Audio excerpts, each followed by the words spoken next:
Okay.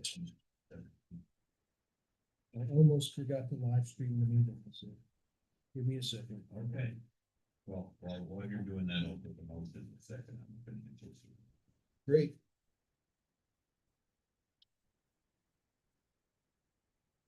The motion, I have to You need say. the motion? Second. Here comes factual. Ah, okay, all right. Okay, so we paid all the money that we should have received from 2005. So we finally wrapped up those billings. Quarter one bills have been sent and partial payments have been received and sent to Together for Youth.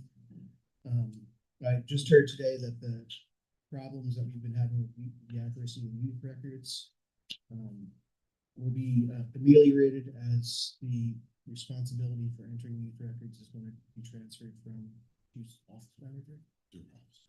office manager to the case managers, who are more involved with the youth day to day. So getting court records, getting all the records that we need to make sure that we bill accurately is going to be hopefully more timely and more accurate moving forward. On the secure detention side, we're tracking estimated expenses to be made about 3.27 million. And specialized secure, we're at about 5.2 million through May. On the balance sheet, we had about $550,000 on May 31st. That accounts for partial payments for quarter one bills and the fact that we received reimbursement from Albany County for some of the work that we did to replace the screens and replace the boilers, so that we replenished our rainy day / capital improvements account back up to full. Almost full. We're still waiting for the second payment for the boilers. There's two bills that are still. Okay, boilers and Boilers and screens. screens, yeah. Okay.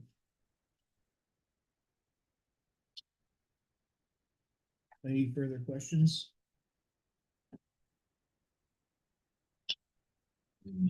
Favorite.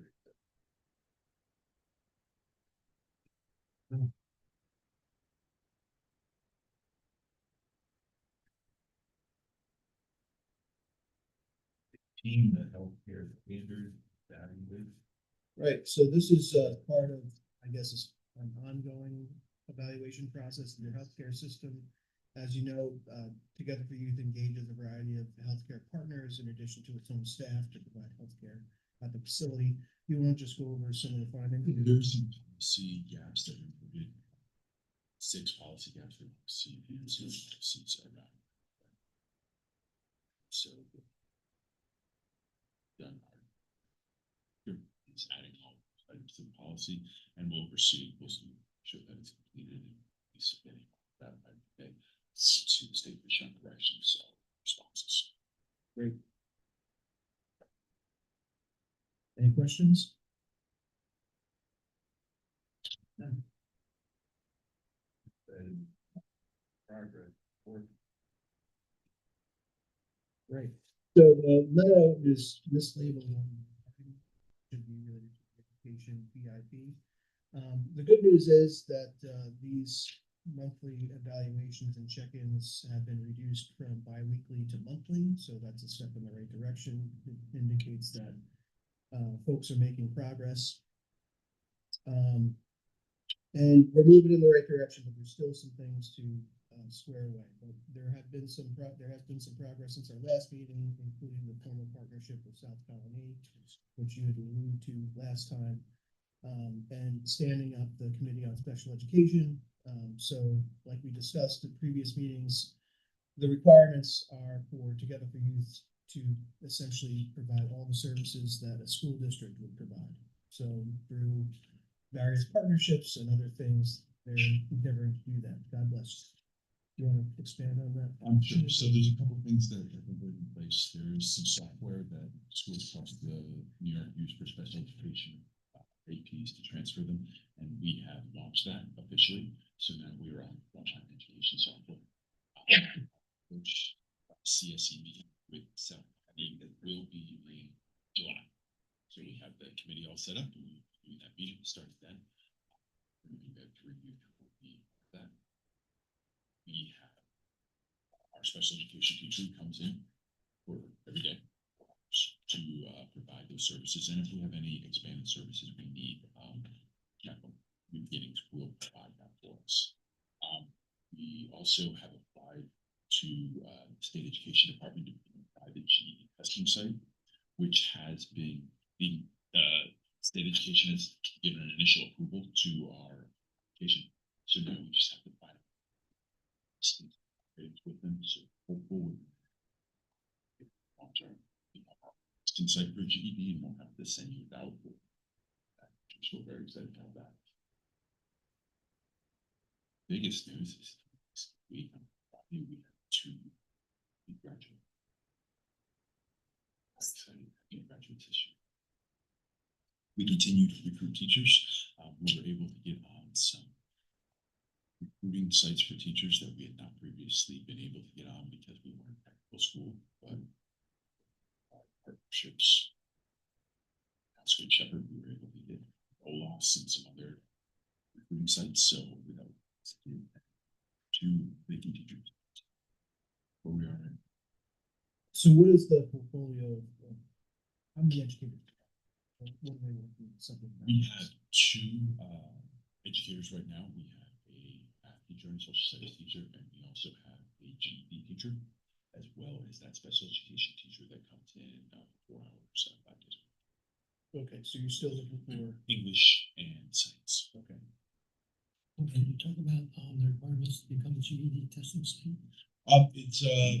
It's an application to show that we can provide the test, that we can provide initially the assessments, which we have. We have the assessments. All our kids, whether GED or not, are getting the TAB assessment to prep them.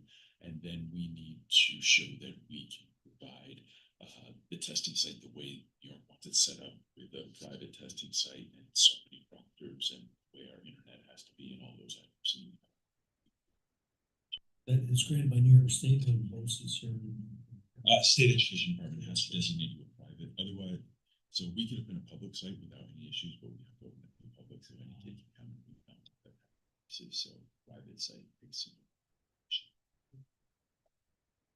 What are you saying with vocation? So we are working, we had a vocational specialist who is no longer with us, and we have we are recruiting for a vocational specialist, but we also have some things. We have VR headsets to provide educational training, and we also have a tablet system. Yeah, so we have the Origin tablets. They went into effect ago. Tried it out at first with a couple of kids. We had some success with that immediately, so we pretty much expanded to education. So I haven't put it in the program even just yet, but we just kind of just observing it, see where it goes. They're gonna take that. They're gonna be using that in the summertime, but we haven't had any issues with it. Administrators, including myself, training. We have read the order tablets. It was a full training. There's a lot of features. Tablets, to phone calls and things like that. And like I said, once we continue to have success with them.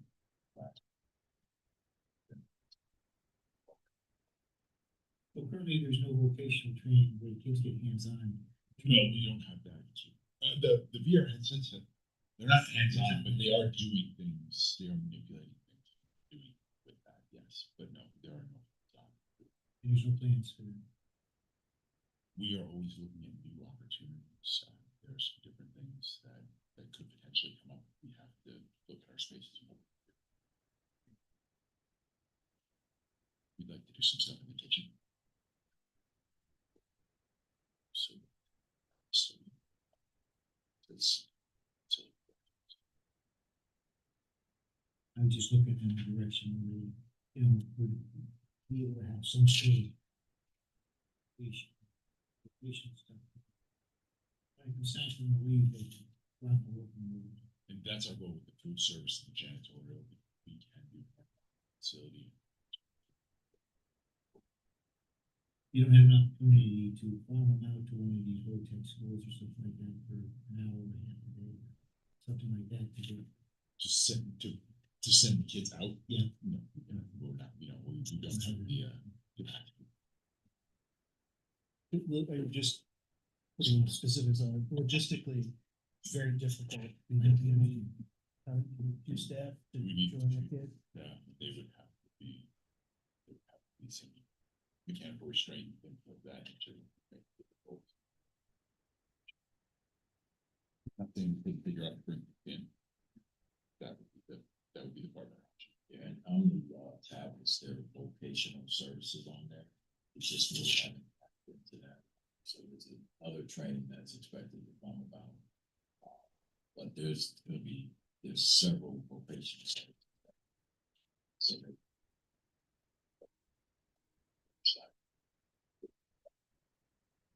anything vocational would be inside. So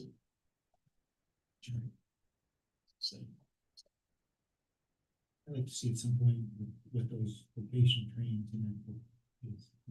Sure. Sure, maybe next time we can, later training, we can provide some. Now, I've heard of, there's a special needs program where they have like a whole steward set up, inside of a room. So that they can train the kids, like, there might be some kids who maybe an advanced vocation isn't really on the table, so even something so simple as like, I don't know, a cash register, talking to a customer would be really valuable. Going forward, Certainly, and very limited setup too. any contacts, Yeah. like, hey, we I'll would find out be who it happy, is and send you. please send to us, and we'll be happy to Who's reach out. Saratoga about that?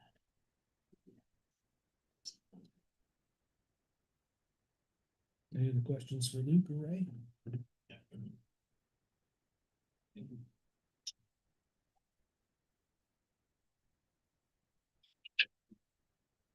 So this March site visit was, we conducted in March, the report back was received in May.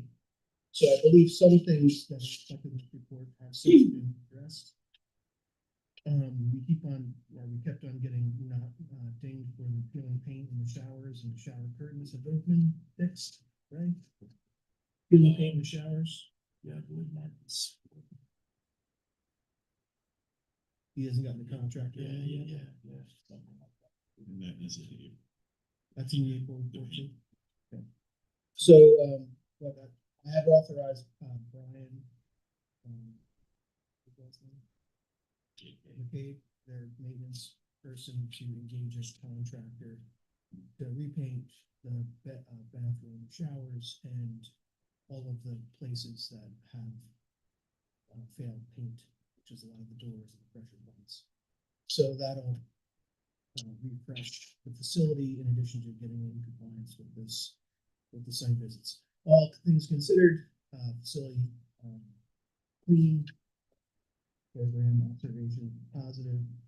Youth had access to all the information that they are required to have access to, and things seem to be, other than the showers and the education program, operating properly. Anything to add on? No, I think we're working very closely with our liaison from CFS to continue to make progress. We have a good relationship. Ray does a great job working with her, so. Jennifer Mims. Yes, it's a good partnership. I read it in the most recent report that came this morning, that Jennifer mediated a conversation between the AOD and the youth on the dorm about some issue. How does that, like, what are the logistics of that? Is that something that's like a formal process? Yeah, so when she comes in, she initially meets with me and the two assistant directors. She'll go on the dorm, the AOBs that oversee the dorm. And what comes about that, she allows the kids to, talk about the positive. Food visits. So we did get a little bit behavior started to escalate. That's what that part. She was able to assist. But her, just going over like that. Okay. Does help out. She spends at least 4 to 5 hours back. Some going to gets feedback. Sometimes she gets stuck in one wall. There's a lot of feedback. Thanks for that context. Any questions?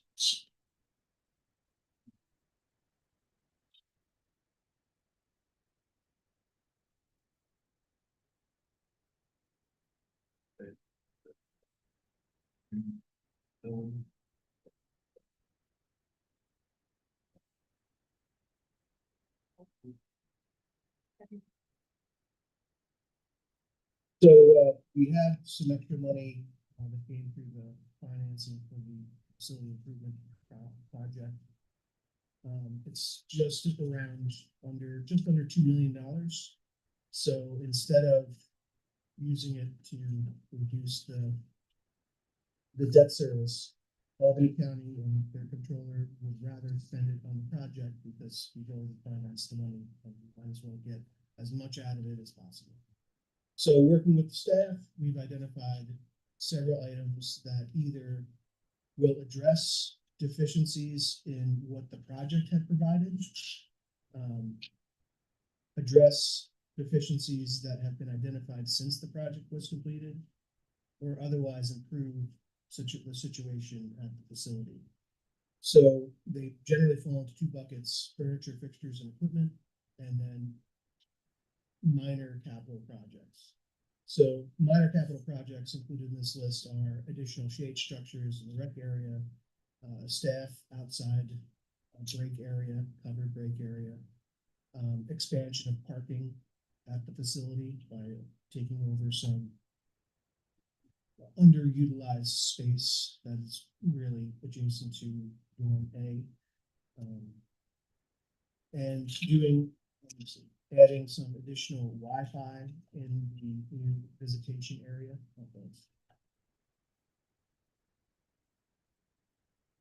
I had my list over here. Here we go. Oh, yeah, right there. The new dining tables in the cafeteria. One thing that may or may not be needed, and this depends on how security happens in the facility, is an X-ray scanner for the facility, kind of like in the airport. Since nobody takes their bags into the secure perimeter, it's going to have to be a cost benefit calculation.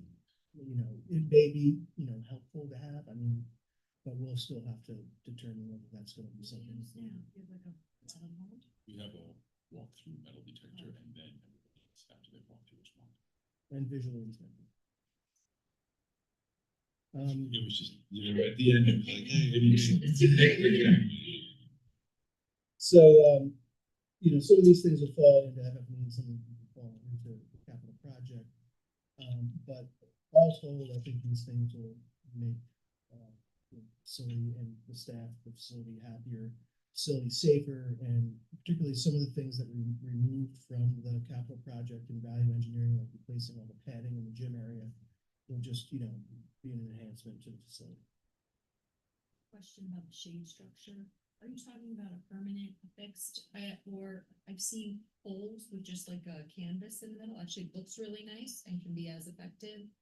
Might be cheaper. I don't even know. we want something fixed because poles can be pulled. They're really fixed But, in the ground. I'll But put we're looking for Okay. to be outside the shade structure.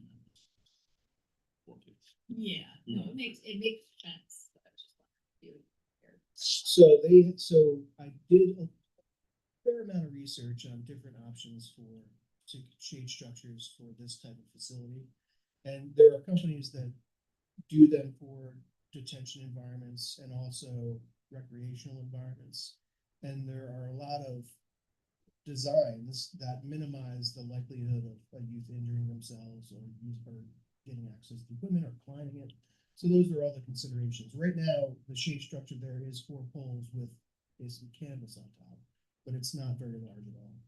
So hopefully we'll be looking at something more significant, but it will be fixed in place in an area that's not too close to the fence. makes So sense. people will look That at would those be-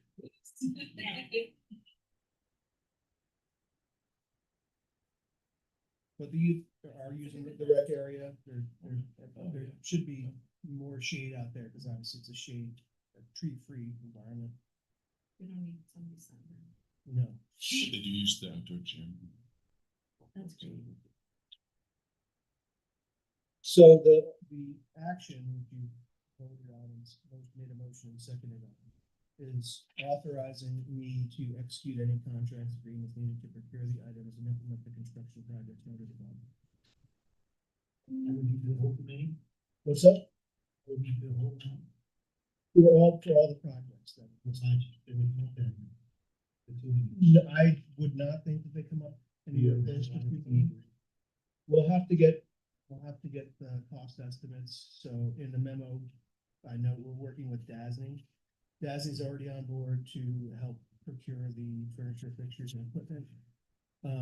They're really good at understanding and interfacing with the regulatory agencies at determining, yes, this item is acceptable, it fits the criteria of detention grade or what have you.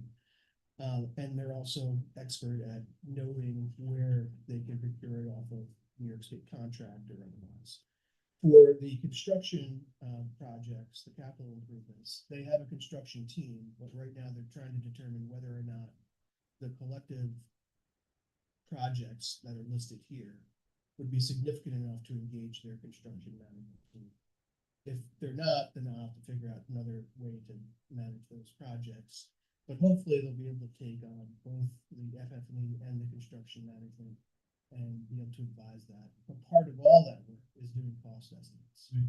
So I'm not going to exceed the amount of money available. I'm not planning on doing anything that's gonna generate another bill for the counties. So we're just taking a look at this, but my gut tells me that it's gonna be expensive, but I don't think there's $2 million. So,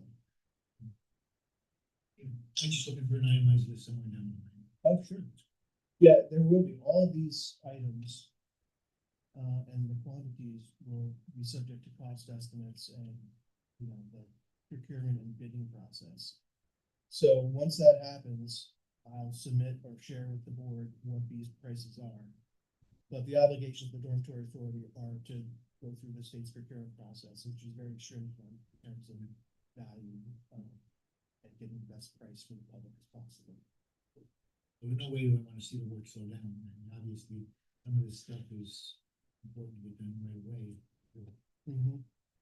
Yeah, I mean, this language in my mind makes it so that between now and October, I can put all the things in place to get the job done. Thank you.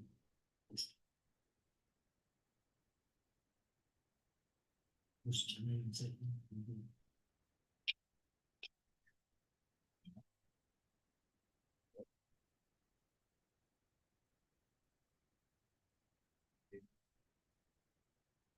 The operation. Our facility right now, we're, it's summer school and just summer school. This will be the first year that we're doing full day in summer school. In the past, we would get out, and kids would get out at 12 o'clock.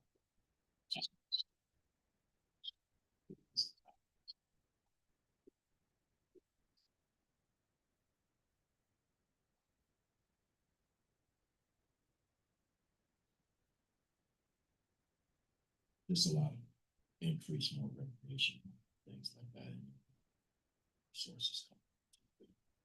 So, celebrating today our Juneteenth lookout, which is, this is our second year doing the lookout.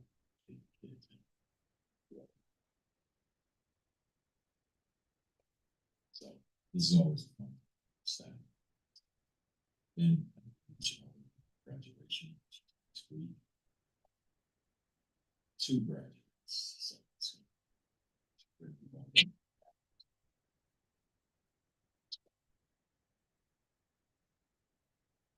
Special time. They amazing. We invite everyone.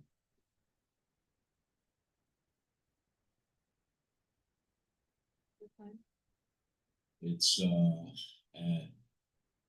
11. Friday. Just like When was the last time you had graduated? uh, You just so got that's- the- Last July, You did. last June we had. It's just amazing. This facility.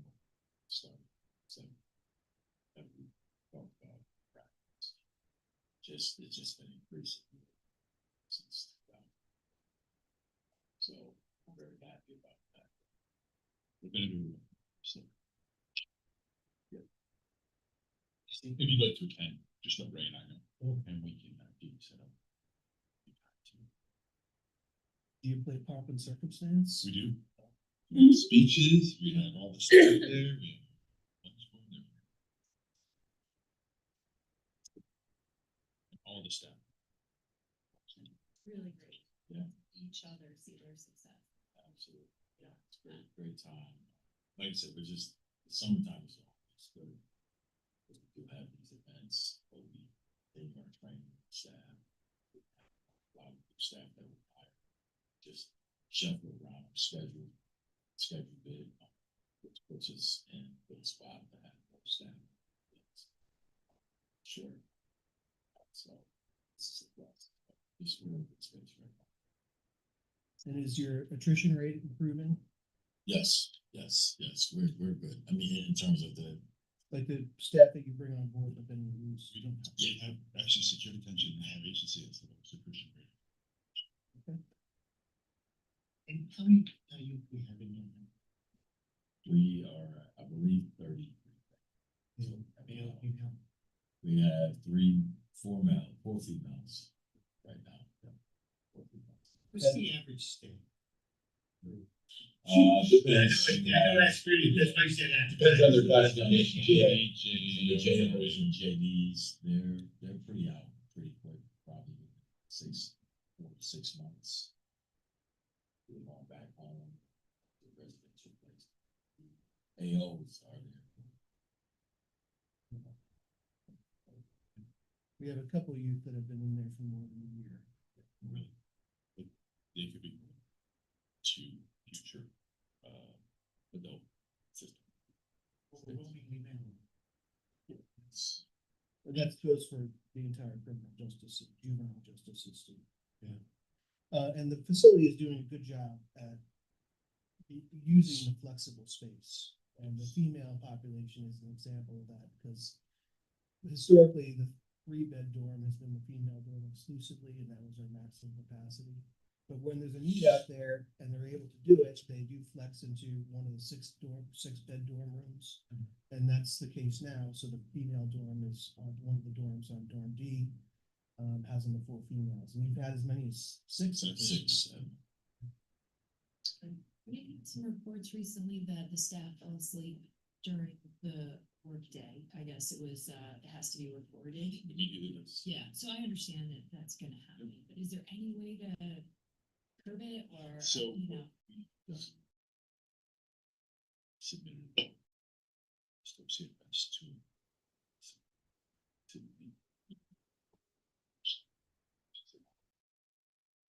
Makes sense, yeah. So, we have submitted a response on that, I think we're going to put a positive response, just. Yes, that's what I was thinking. I mean, I know it happened, I understand it, but it's very awkward for the family to see that or the judge to see that. Sure. Yeah, Sure. and we don't like, or actually recently from OCFS, one of the families said that the report was that the child had been the subject of neglect or abuse, and I think that's what it was referring to. It's just so broad. Yeah, it was like, I mean, I'm seeing it's in the other one, I'm not seeing any like true, to me, what I consider true abuse or neglect. But it falls under that category, can be misleading. So I'm glad that your reports clearly state that that's what it is. Yes, we tried, yeah, but yes, we did address that. It's tricky. Ray Maybe is- offer some like that. Well, Ray is the- Good. them,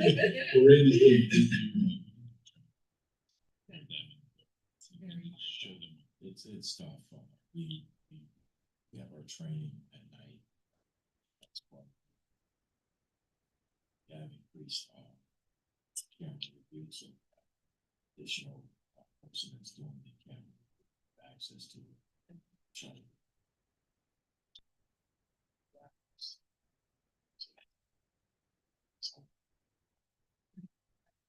It's important. It's actually good news. Yeah. Someone's paying attention and yeah, getting Yes. addressed. Yes, Yes, it's more of a third, so the overnight, the team, the overnight watches the cameras, but now there's 10 rooms. Do the overnight staff have like a continuous like 5 night shifts or? Yeah, they work five nights. Yeah. Yes. And we have looked at some alternative scheduling, but right now, we just did those. Yeah, rather than overnight, sleep during the day. Can't give a bonus for staying up every night. Well, there are arrangements that we do. I mean, it makes sense. It is, I can't even imagine. And do they like walk? A routine or Walking route, or They have- sit on the floor? They rotate, sometimes there's about 4 or 5 staff. Take 2 15 minute breaks, 30. So, step outside. You know, you have to check. There's one. Great, thanks. Last item, 26, 22 is really. All right, sorry about the chart cut off, but the majority of the beds being used in the facility are cut off bar, which is Albany County.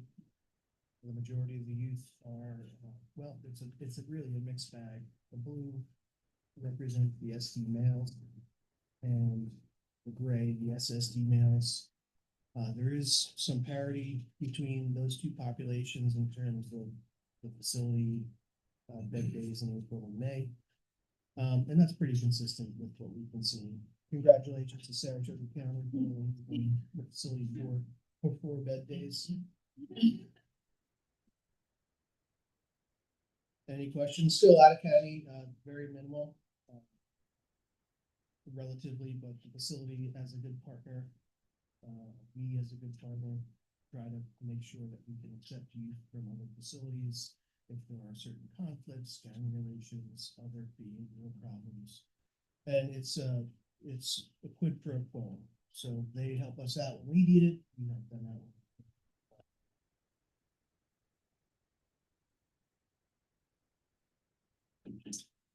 On that. Any other business? Just an update on the food service. Last time I mentioned potential partnership with the Seat Center. There has not been a lot of progress made in that regard, but I have followed up with their executive director to see if it's going to be something that we can pull off by the end of the year.